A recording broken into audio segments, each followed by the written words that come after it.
Përshëndetje të gjithëve të nderuar teleshikues, nisim edicionin e orës 16 pas pak në lajme do të ndiqni. Në kushtet kur mungon konsensusi mes mazhorancës dhe opozitës, kryeministri Rama ka paralajmëruar se reforma e re do të miratohet. Mes të tjerash, kryeministri deklaroi se opozitës i ka ofruar mundësinë e vëzhgimit të numërimit, por me anë të monitorëve, jo me prezencë fizike. Ndërsa në shumë vende të botës ka një regjistër të individëve që kanë kryer abuzime seksuale me të mitur, edhe në Shqipëri kërkohet një statistikë e tillë. Sipas specialistëve, shtimi i rasteve të këtij fenomeni e bën të detyrueshëm mbajtjen larg të kësaj kategorie nga institucionet e edukimit të fëmijëve. Megjithëse me minimumin e votave, sot ka filluar nga puna qeveria e re e miratuar një ditë më parë në Kuvendin e Kosovës. Për dorëzimin e detyrës si kryeministër nuk ishte i pranishëm Albin Kurti. Një ditë më parë ai deklaroi se nuk mund të jap detyrën dikujt që e ka shkarkuar si të papërshtatshëm. Presidenti amerikan Donald Trump është duke u përballur me një mori sulme. Shkank janë bërë deklaratat e tij në lidhje me menaxhimin e situatës gjatë protestave të dhunshme pas vrasjes së afroamerikanit. Thuaj se të gjitha rrjetet sociale kanë paralajmëruar bllokimin e postimeve të tij. Kompanitë më të mëdha të prodhimit të filmave janë duke u përballur me krizë financiare. Ata kërkojnë që sa më shpejt aktorët dhe regjisorët të kryejnë testet për koronavirus në mënyrë që të nxisin nga puna për xhirimin e filmave dhe dokumentarëve të rinj.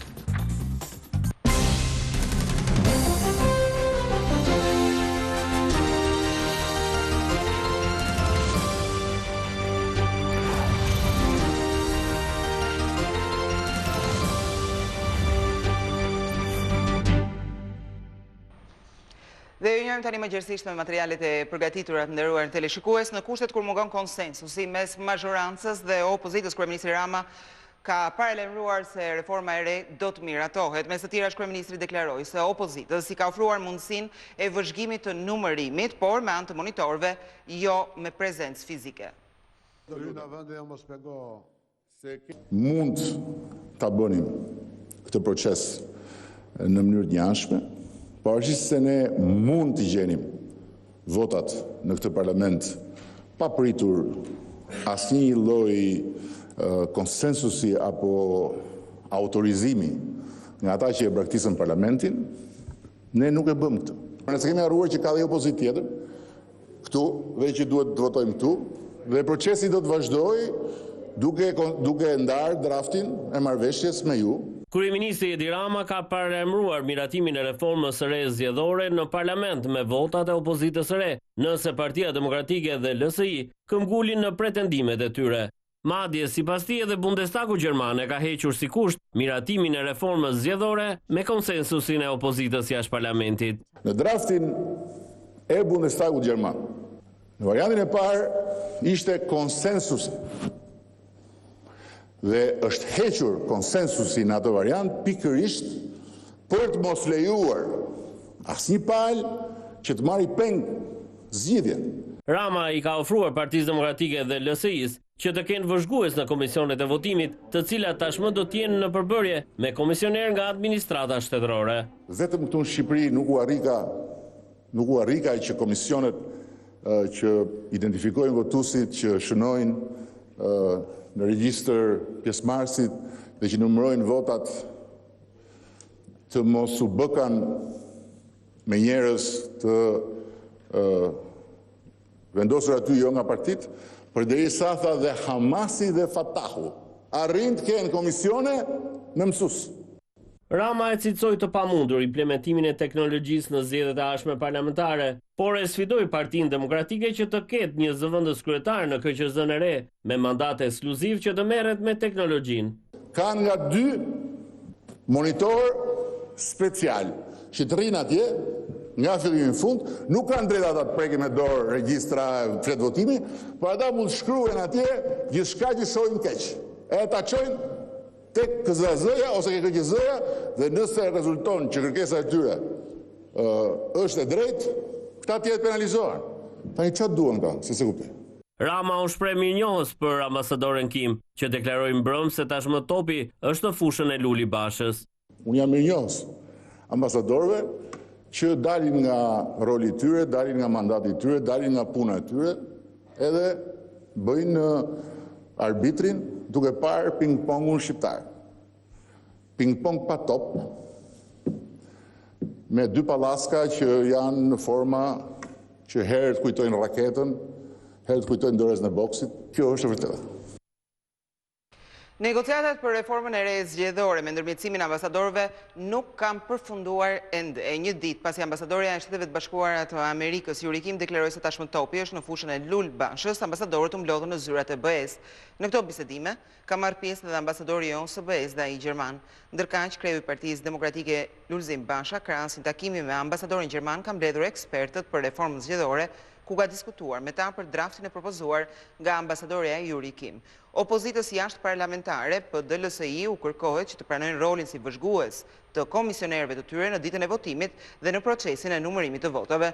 Kryeministri Rama mohoi faktin se miratimi konsensual i reformës së re elektorale është kusht nga BE-ja apo Gjermania, pasi në shtetet e tjera kjo reformë sipas tij miratohet pa konsensus dhe ai i ka votat në parlament.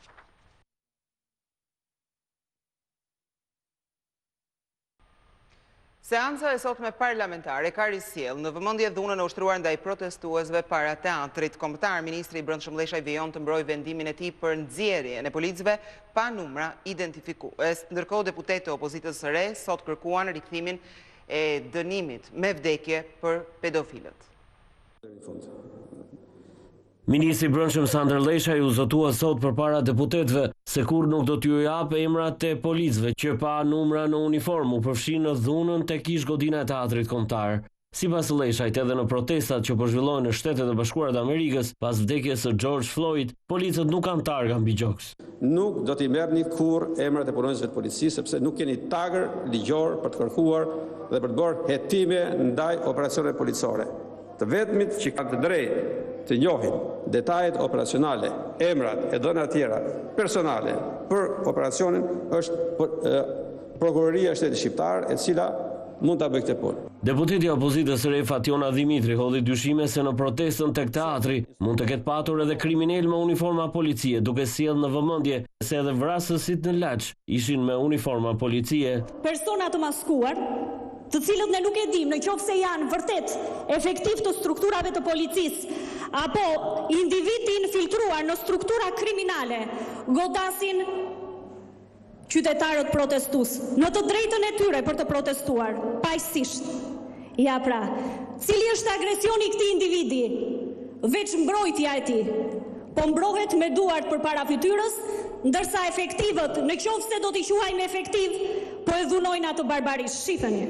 Në seancë u diskutua edhe për rastet e abuzimeve seksuale me të mitur. Për këto raste të përsëritura, deputeti Valteri tha se persona të tillë duhen varur në mes të qytetit. Kush prek fëmijët, pedofilët, këta maskaren duhet varen, e them edhe një herë, duhet varen midis qytetit, nuk meritojnë të jetojnë. Në replik me të, kreu i kuvendit Gramozruçi tha se kjo nuk është zgjidhje pasi Shqipëria respekton konventat e Këshillit të Evropës për mosbatimin e dënimit me vdekje. Pas shtimit të rasteve me abuzimet seksuale, Ministri i Arsimit deklaroi se do të shtohet numri i psikologëve në shkolla, ndërkohë që ende mbetet e paqartë se si do të funksionojnë rojet e institucioneve arsimore, pasi ata nuk kanë kontrata dhe paguhen nga vetë prindrit.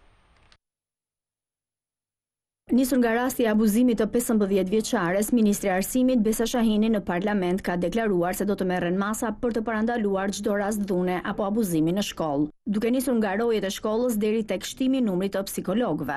Janë 5 denoncime për ngacmim apo abuzim seksual me të mitur nga abuzues që fëmijët kanë takuar në kontekstin e shkollës, si dhe mbi 11 raste të tjera të ngacmimit apo abuzimit të nxënësve tanë nga familjar apo njerëz të tjerë që kanë në komunitet. Ne si Ministri i Arsimit kemi vendosur të dyfishojmë numrin e psikologëve punonjësve social dhe të nisim një fushat informuese për nxënësit për të drejtat e tyre. U kemi dërguar bashkive kriteret që duhet të plotësojnë rojat dhe stafi sanitar që na i sjellin nëpër shkolla. Duhet të kenë parasysh bashkitë që stafi që punon në shkollë duhet të jetë me integritet. Ministri Shahini për këtë rast e ka ngritur gishtin nga organizatat e mbrojtjes së fëmijëve, si dhe nga media të cilët nuk ruajtën identitetin e fëmijës. Ajo ka deklaruar se ama duhet të ndërhyjë, si dhe OJF që paguhen nga buxheti i shtetit të verifikohen. AMA nuk është një organizatë jo qeveritare që t'jap deklarata, është institucion mbikëqyrës i mediave dhe duhet të shqiptoj gjoba kur haptazi shkelin ligjet dhe rregullat e raportimit mediatik. Kemi kërkuar hetim urgjent administrativ për protokollet që zbatohen nga OJF-t që paguhen nga buxheti i shtetit për të ofruar shërbim publik për mbrojtjen e fëmijëve. Ndërsa në shumë vende të botës ka një regjistër të individëve që kanë kryer abuzime seksuale me të mitur edhe në Shqipëri, kërkohet një statistikë e tillë. Sipas specialistëve, vështimi i rasteve të këtij fenomeni e bën të detyrueshëm mbajtjen larg të kësaj kategorie nga institucionet e edukimit të fëmijëve. Ngjarja më e fundit e dhunës seksuale ndaj një 15-vjeçareje ka bërë që shoqëria civile dhe Qendra Kombëtare për Mbrojtjen e Fëmijëve të kërkojë miratimin e regjistrit kombëtar të krimeve seksuale ndaj fëmijëve. Kjo kërkesë e përsëritur ish drejtuar Kuvendit të Shqipërisë, ndërkohë që ka nisur dhe mbledhja e firmave online për ngritjen e regjistrit kombëtar të abuzuesve seksual ndaj të miturve. Për ekspertët, ky është një mjet për të mbrojtur fëmijët nga pedofilët apo çdo person që mund të shfrytëzojë seksualisht ata. Ai duhet të menaxhohet dhe mirëmbahet nga Ministria e Brendshme dhe Drejtoria e Përgjithshme e Policisë, e cila mbahet me të dhëna të vazhdueshme të deklaruara nga veti dënuari në lidhje me rezidencën dhe vendodhjen apo lëvizjen e personit. Ndër të tjera, CRCA, e cila po merret me rastin e abuzimit të 15-vjeçares, ngresh shqetësimin se ka marrë ankesa nga persona që banojnë në lagjen ku jetonte viktima e dhunës seksuale, të cilët akuzojnë trupën drejtuese të shkollës për përfshirje në dhunë seksuale të vajzave të tjera të mitura në këtë institucion. Nisur nga kjo, ata i kërkojnë prokurorisë së rrethit gjyqësor Tiranë që të vendosë nën hetim edhe ministren e Arsimit Besa Shahini në akuzën e shpërdorimit të detyrës. Krimet seksuale përbën një ndër krimet dhe shkeljet më të rënda ndaj fëmijëve. Për këtë arsye, institucionet publike kanë për detyrë të mbrojnë fëmijët nga çdo formë e dhunës dhe shfrytëzimit seksual. Vetëm gjatë vitit 2019 deri më sot në Shqipëri ka patur 55 fëmijë të dhunuar dhe ngacmuar seksualisht në ambientet e tyre të shkollës dhe të shtëpisë. Megjithëse me minimumin e votave, sot ka filluar nga puna qeverie e re e miratuar një ditë më parë në Kuvendin e Kosovës. Për dorëzimin e detyrës së kryeministër nuk ishte i pranishëm Albin Kurti. Një ditë më parë ai deklaroi se nuk mund të japë detyrën dikujt që e ka shkarkuar si të papërshtatshëm. Herën e fundit në objektin e qeverisë kishte qenë si zëvendës kryeministër, ku shkarkua nga kryeministri në atë kohë në detyrë Albin Kurti. Abdullah Hoti në ditën kur po bëhen 4 muaj që Albin Kurti kishte marrë detyrën zyrtare të qeverisë, ai me ceremoni zyrtare po vjen në të njëjtën pozitë. Para gardës ceremoniale të FSK-s, kryeministri i ri parakaloi i vetëm, pasi që Albin Kurti mungoi në ceremoninë e dorëzimit të detyrës, ashtu siç e do protokolli i shtetit, mungesë të cilën e kishte paralajmëruar qysh mbrëm. Nuk do ta bëj pranim dorëzimin, sepse nuk mund ta pranoj atë që e shkarkova.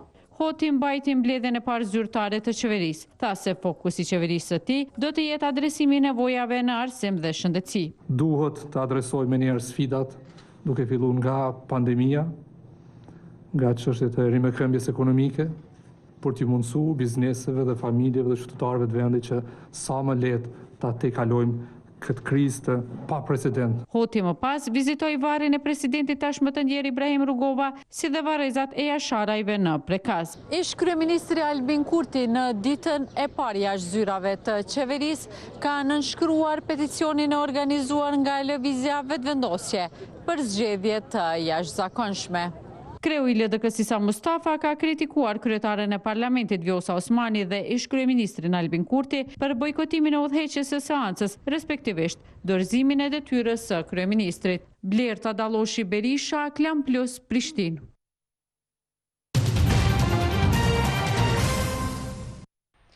Vendimi për të mos i dërguar vajzat të shkollës është një veprim i cili nuk është i deklaruar në asnjë libër të shenjtë. Për imamët më e rëndësishme është shkollimi i femrës sesa i mashkullit, madje sipas ish muftiut të Tiranës Roland Kryemadhi, nuk ka asnjë justifikim fetar për të bërë kategorizime tek fëmijët.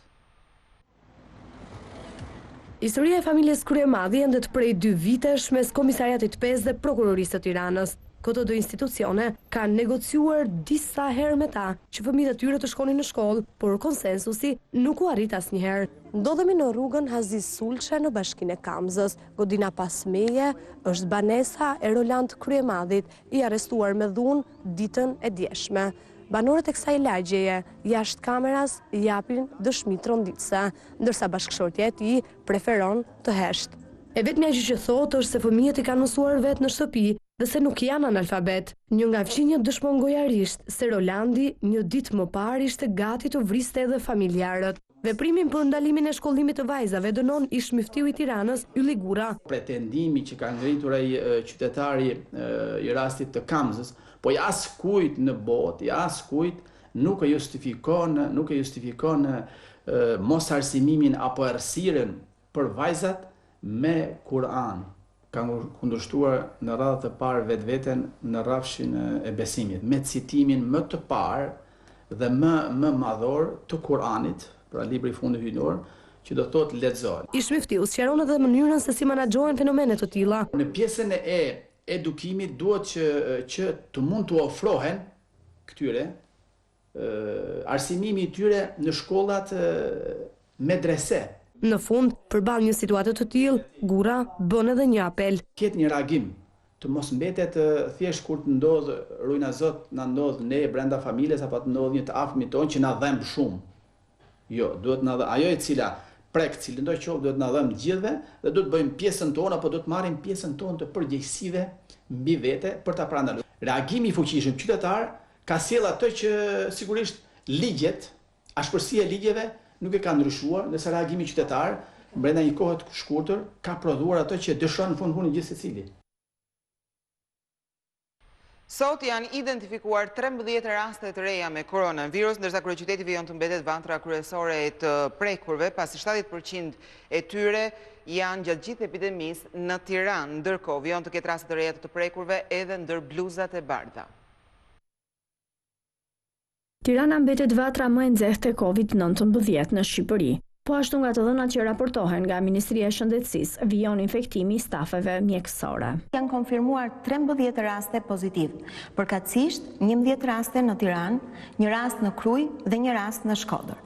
Janë testuar 39 personel shëndetësor, nga të cilët ka rezultuar pozitiv 3 raste, kontakte të rasteve pozitive të mëparshme. Rreth 70% e të prekurve janë në kryeqytet, ndërkohë që të shtruarit në spital janë ulur. Në spitalin infektiv, aktualisht po trajtohen 23 të prekur, nga të cilët 5 janë në terapi intensive, njëri prej tyre është i intubuar.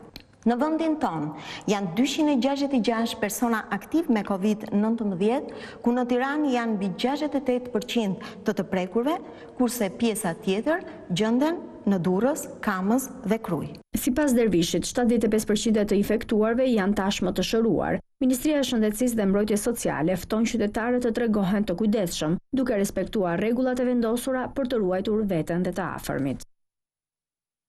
Banorët e Sukthit sot kanë protestuar pasi zona e tyre është kthyer në landfill për depozitimin e mbetjeve të ndryshme urbane. Qytetarët thonë se plerat kanë kontaminuar edhe kanalin Vaditës. Vendgrumbullimi i mbetjeve urbane po rrezikon shëndetin e banorëve të fshatit Vadardh në Sukth. Ata thonë se veç mbeturinave të zonës aty hidhen edhe ato të bashkisë së Durrësit. Nga kontaminimi nuk ka shpëtuar as kanali Vaditës që banorët e përdorin për bujqësi dhe blegtori. Këtu ka qenë terrizi, bajke zona që ishtë në Maminas, e shku e dalë këtë gjë i lagjit tim dinjaja. Sepse i dishin. Përdesë për shëndetin e fëmijëve tonë, tim, digjen prejat tim. Rani fëmijët me smundje astmatike, gjëra shumë të dëmshme. Ku po bëhet një katastrofë mjedisore, po i heqin plerat nga Durrësi dhe po na i bien ne këtu. Po këtu nuk ka vend as për Sukthin dhe jo më për Durrësin, më kupton? Por kryetari i njësisë administrative të Sukthit, Rapo Osmani, garanton se në vend grumbullim do të depozitohen vetëm mbetjet urbane të njësisë. Po bëhet rrethimi dhe do jetë me roje, me port, që të lejojnë vetëm mbetjet e Sukthit. Jo të bashkisë Durrësit.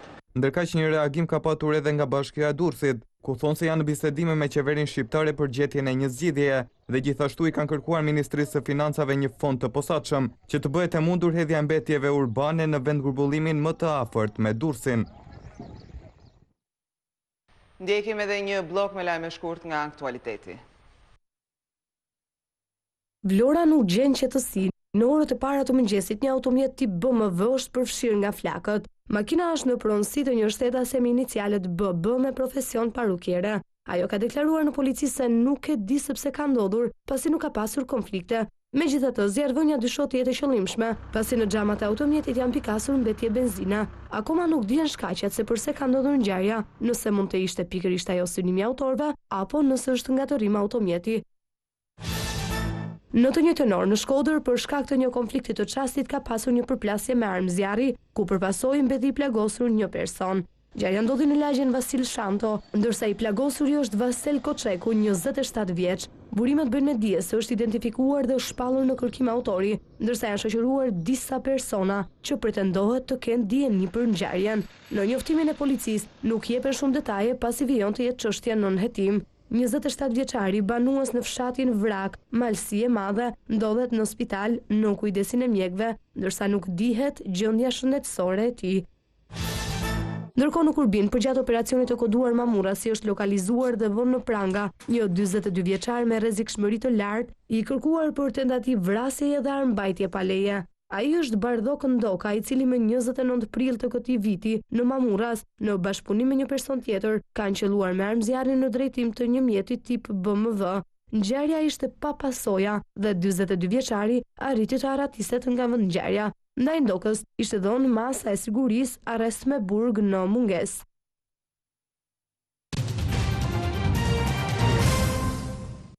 Përplasjet e dhunshme mes protestuesve dhe forcat të rendit vijojnë në Shtetet e Bashkuara të Amerikës, ndërkohë George Floyd sipas autopsisë rezulton të ketë qenë i infektuar edhe me COVID-19.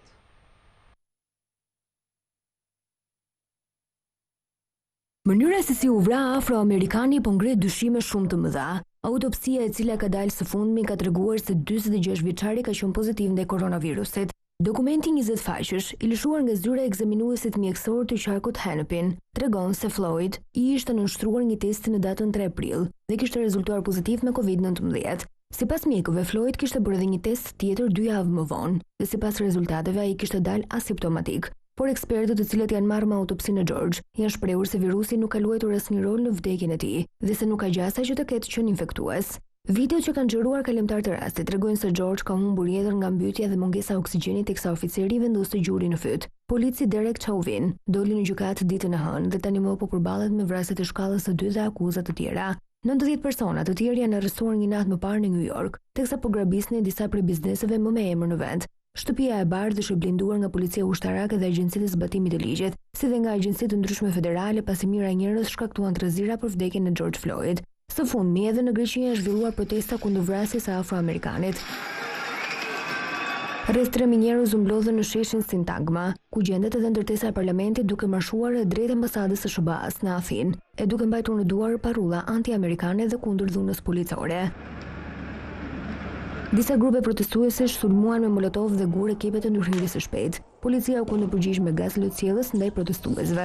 Protestat tani më sipas kritikëve po kthehen në lëvizje anti-Trump. James Mattis, ish sekretari i mbrojtjes në administratën e Trump, ka akuzuar kreun e SBA dhe se po përpiqet që të përçajë Amerikën. Në një intervistë për The Atlantic, Mattis është shprehur se Trump po ndërmerr veprimet e pajustifikuara, siç është ideja e fundit për të nxjerrë ushtri në vend. Presidenti amerikan Donald Trump është duke përballur me një mori sulme, shkak janë bërë deklaratat e tij në lidhje me menaxhimin e situatës gjatë protestave të dhunshme pas vrasjes së afroamerikanit. Thuajse të gjitha rrjetet sociale kanë paralajmëruar bllokimin e postimeve të tij. Rrjetet sociale tani më i kanë shpallur luftë të hapur presidentit amerikan Donald Trump për shkak të postimeve që ai publikon. Për këtë arsye, edhe aplikacioni i njohur Snapchat ka ndaluar së promovuari llogarinë e Donald Trump. Si rezultat, ajo nuk do të shfaqet më në seksionin Discover, ku shfaqen profilet e njerëzve. Vendimi u mor pasi Trump shkruante: "Qenë e egër dhe armët shkatruese do të përdoren për protestuesit, nëse ata shkelin gardhin e shtëpisë së bardhë." Aplikacioni Snapchat ka deklaruar se kreu i SBA-ve po nxit dhunën racore dhe në këtë rast postimet fshihen automatikisht. Sipas aplikacionit, dhuna racore dhe padrejtësia nuk kanë vend në shoqëri dhe se drejtuesit qëndrojnë së bashku me të gjithë ata që kërkojnë paqe, dashuri, barazi dhe drejtësi në Amerikë. Ky vendim vjen një javë pasi edhe Twitter i quajti postimet e presidentit amerikan si potencialisht mashtruese, teksa kreu i SBA-ve kishte shkruar se votimet me post do të manipulojnë zgjedhjet e nëntorit. Për këtë arsye, Twitter kërkoi që çdo postim i tij të kontrollohej dhe të verifikohej. Presidenti Trump firmosi një urdhër ekzekutiv që përkufizon mbrojtjen dhe detyrimet ligjore që kanë mediat sociale në tërësi. Në bazë të kësaj, platformat online si Facebook dhe Twitter mund të paditen nëse gjykohet se po bllokojnë një postim në mënyrë të padrejtë. Edhe aplikacionet e tjera po i bëjnë presion Facebook që edhe ajo të veprojë një lloj pasi ka mbajtur qëndrime të kundërta. Shefi ekzekutiv i tij, Mark Zuckerberg, ka thënë se postimet e presidentit duhet të lihen të pandryshuara. Presidenti Trump ka më shumë se 1 milion ndjekës në Snapchat. Llogaria e presidentit nuk do të pezullohet ose fshihet. Fakti që nuk do shfaqet në Discover do të thotë që postimet e tij do të shihen vetëm nga njerëz që duan ta ndjekin. Rusia është vënë në alarm pasi një sasi e madhe nafte ka kontaminuar të gjithë zonën e Siberisë. Banorët shprehen se Kremlini vënoi të shpallte gjendjen e jashtëzakonshme. 20.000 tonë naftë janë derdhur aksidentalisht në një zonë të Siberisë, duke shkaktuar një dëm të madh në ekosistem. Për këtë arsye, presidenti i Rusisë Vladimir Putin ka shpallur gjendjen e jashtëzakonshme. Ngjarja ka ndodhur në datën 29 maj, por informacionet në Kremlin kanë shkuar me vonesë. Kanë qenë qytetarë që kanë raportuar një gjë të tillë, të cilët të indinjuar kanë akuzuar autoritetet për shkatrim të mjedisit. Çfarë mendoni se ndodhi se zyrtarët u deshta mësonin ngjarjen vetëm 2 ditë më pas? A mos duhet i mësojmë situatat e emergjencës nga rrjetet sociale tani? A jeni mirë me shëndet ju andej? Shkruajnë qytetarët në Instagram. Derdhja e naftës ndodhi kur një rezervuar karburanti në një termocentral pranë qytetit siberian Norilsk u dëmtua të premten e kaluar.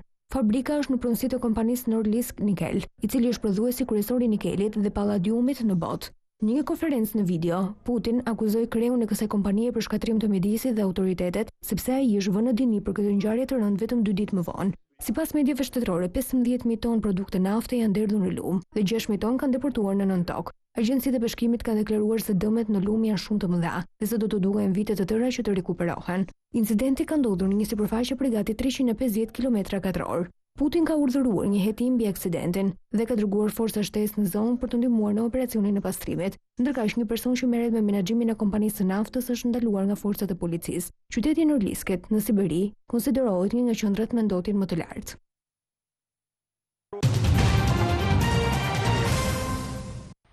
Kompanitë më të mëdha të prodhimit të filmave janë duke përballur me krizë financiare. Ata kërkojnë që sa më shpejt aktorët dhe regjisorët të kryejnë testet për koronavirus në mënyrë që të nisin nga puna për xhirimin e filmave dhe dokumentarëve të rinj.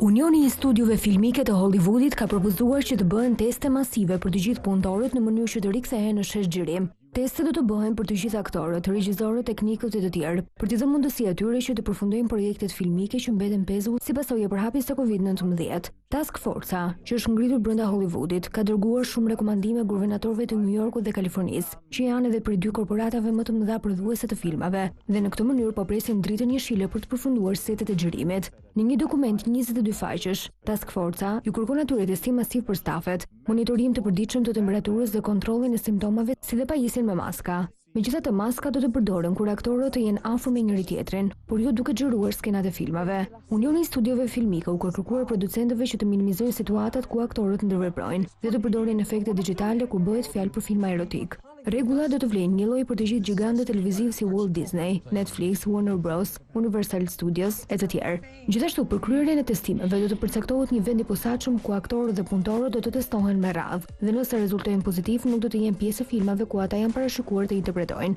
Kompanitë e filmave për më shumë se 3 muaj kanë qenë të mbyllura, duke pësuar shumë humbje të mëdha në dekadat e fundit. Të nderuar teleshikues, ishte gjithçka e përgatitur për këtë edicion. Lajme, faleminderit që na ndoqët. Bashkë ne do takofshim në edicionin e radhës.